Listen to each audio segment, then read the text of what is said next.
Now, count on 2, live and local in the Lowcountry. This is News 2 Midday. We are just hours away from ending the decade here in the Palmetto State. Right now, you're taking a live look at New Year's Day celebrations from around the world. You can see fireworks as Taiwan, China, and Thailand ring in the new year and welcome 2020. We'll have more on New Year's Eve safety and events happening right here in the Lowcountry coming up in the next few minutes. Hey, good morning. Thank you for tuning in to News 2 Midday. Today is Tuesday, December 31st. Happy New Year's Eve. I'm Temple Ricky. But first, Charleston police say a 14-year-old boy is expected to be okay after being shot in the arm. It happened last night at the corner of Line and Flood in downtown Charleston. Anyone with any information about the shooting is asked to call Crime Stoppers of the Lowcountry at 843-554-1111. Authorities say they arrested and charged a 15-year-old in connection to a church fire in Andrews. The teenager confessed to setting multiple fires in the church's multicultural center on December 22nd. The pastor of Spirit-Filled Ambassadors of Christ says the suspect was not a member of the church, but did visit a few times. The church plans to file an insurance claim and create a GoFundMe page to help pay for repairs. An abandoned sailboat removed from the Wando River. The Charleston Police Department took that boat out, and authorities say a local company is responsible for getting rid of it. We've learned the owner was cited and legal action is ongoing. This year, the Charleston Police Department Harbor Patrol Unit removed 8 abandoned boats from waterways in Charleston. And in case you don't know, it is illegal to abandon any vessel in the city of Charleston. A reminder to lock your cars. Georgetown County Sheriff Carter Weaver reintroduced the Lock It or Lose It campaign after several car break-ins. That campaign reminds you to keep valuables out of sight, to be aware of where you park your vehicle, and to report anyone or anything that you think may be suspicious. We are learning more information about the teacher shortage across the Palmetto State. According to SC4Ed, more than 6,600 teachers did not return to their positions after the 2018-2019 school year. About 30% of those looked for positions in other districts. 5% left the field entirely. In recent years, the state has struggled to keep certified teachers, and now there's a push to recruit them. They did say that there were a few more people going into teacher training programs, which is good, and but it doesn't seem like anything we've done so far has really helped retain people. Even though more than 6,500 teachers didn't return to their positions, that's actually down 9% from the previous school year. There were more than 500 teaching openings across the state at the beginning of the 2019-2020 school year. State Senator Marlin Kempson pushing for a plan to pay college athletes. Kempson, who represents Charleston, says his bill has 3 components and includes giving athletes the option of minimum wage work-study jobs. The first component of the bill would compensate athletes for the time they spend on their sport. The second part creates a trust fund that would be awarded after the athlete graduates. And the third, student athletes could capitalize on their name, likeness, and image rights. It will change college sports, but it will not be a negative change. So I'm very excited that we have the potential to be joining the ranks of most progressive states.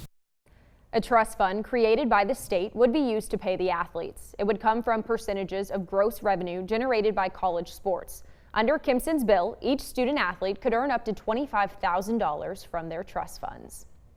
A hate crime bill introduced by State Representative Wendell Gilliard, who represents Charleston. It raises the fine up to $10,000. It also adds an additional 4 years to the mandatory sentence. Gilliard started a push for a hate crime law after the Charleston church shooting in June of 2015. Fireworks start about 18,500 fires a year. That's according to this picture tweeted out by the Somerville Police Department. Those fires on average cause about 3 deaths, 40 injuries, and more than $40 million in damages. Somerville Fire and Rescue Engineer Wes Carter says if you plan to set off fireworks tonight, to keep a safe distance. He also says to make sure someone is always watching children, and if they want to use sparklers, have an adult light them. Keep in mind, sparklers cause more than 1/4 of firework injuries that land people in the emergency room. Carter also says never aim fireworks at other people or homes. We always recommend if they're going to light them in the street that they do keep in mind that there's traffic that does come through there, and always try to keep everybody watching up in the driveways away from the fireworks. And when they light the fireworks, we always recommend for them not to stand directly over the fireworks. Experts say to let your fireworks cool overnight. Remember, wet them down before throwing them away. And if you're still looking for an event to ring in the new year, there are plenty across the Lowcountry. On Folly Beach, you can check out the Flip-Flop Drop. The event's creator, the wife of Folly Beach Mayor Tim Goodwin, explains how she came up with the idea. Well, we figured New York had a ball, and we're a beach town, and as you see, most of us wear flip-flops all the time, year-round. And I like flip-flops, so I just thought that would be a good thing to have, be something different, and we got our own thing. The flip-flops will stay on the ground for 30 minutes after they drop, so you can stop by and take a picture with them. We also checked out other events across the Lowcountry. Listen up, parents. You can ring in the new year at noon at the Children's Museum. There will be a ball drop. In Mount Pleasant, there's New Year's Eve on the Creek, which takes place at Tavern and Table and Red's Ice House. The Nick Price Foundation is hosting a celebration in downtown Charleston. And of course, you have the Yorktown Countdown aboard the USS Yorktown at Patriots Point. You can also check out the Morris Island Lighthouse. It will be lit up. Save the Light and Dominion Energy plan to light it from 6 to 10 tonight. The countdown continues as we ring in 2020. Today we take a look back at the top 4 Lowcountry weather events of the decade. That's coming up. Plus, an infant born with a life-threatening genetic disorder gets a multi-million-dollar drug that could save her life. Why this genetic disorder is rare, coming up in a To Your Health report.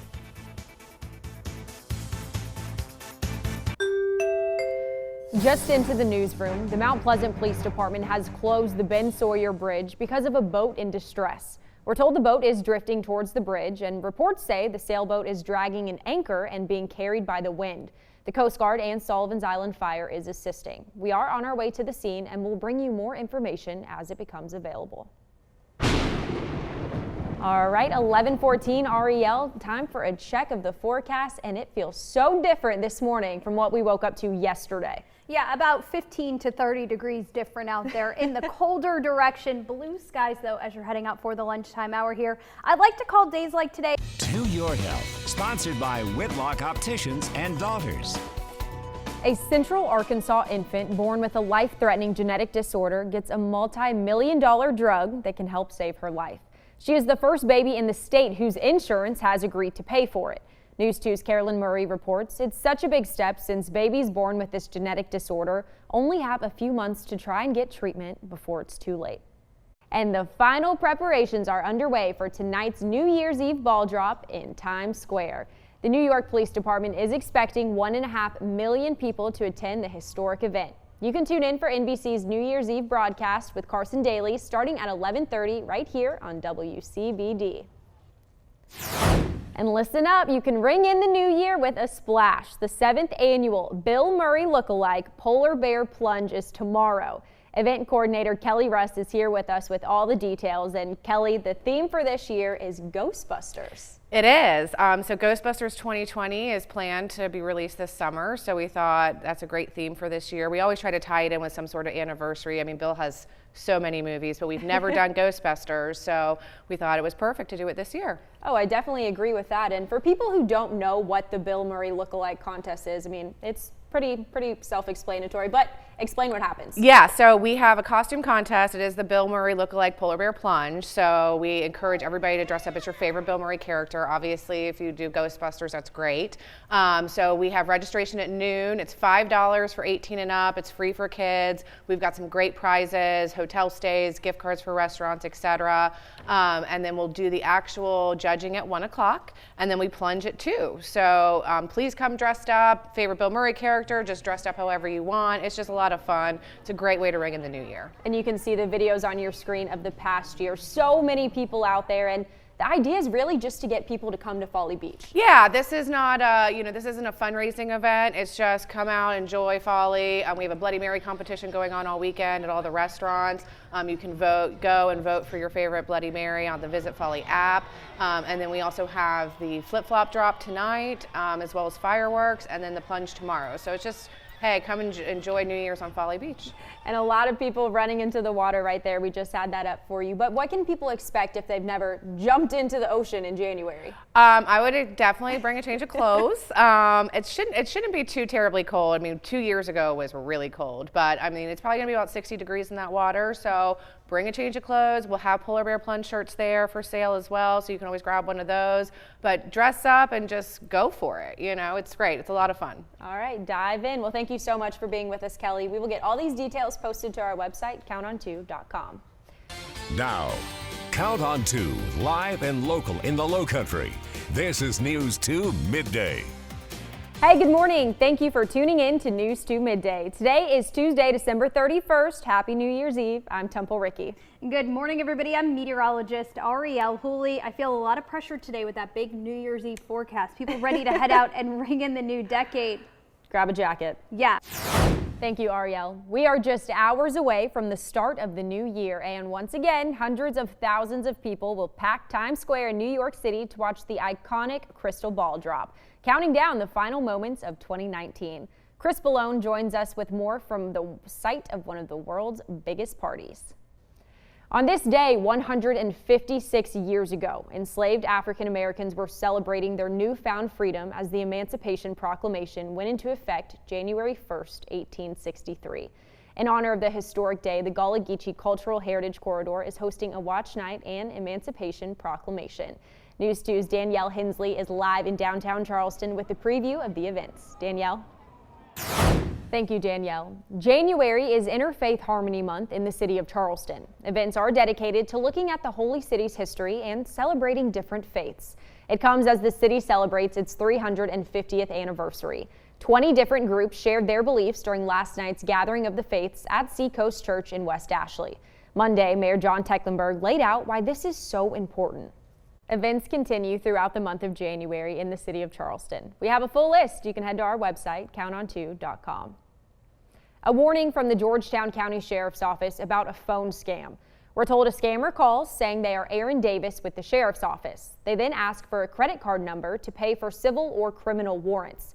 No one by that name works for the Sheriff's Office. Authorities also say they will never take your money over the phone. If you get one of these calls, hang up and call the Georgetown County Sheriff's Office. Good morning, everybody. It is cold out there. I don't think anybody has come into our newsroom this morning and said, wow, Ari, what a nice change. Wow, Ari, feels great outside. Yeah, exactly. Said no one ever. A big change from yesterday morning. Yeah, temperatures are about 15 to 30 degrees colder out there right now, and we have blue skies in place. Today we're hearing from 89-year-old Doris Glass, who graduated from Coastal Carolina University this month with a degree in interdisciplinary studies. Sabrina Shutter spoke with Glass about what she plans to do next. The last Midday show of 2019, ladies and gentlemen. Hey, thank you so much for joining us. The news continues online at counton2.com, also at 4 o'clock.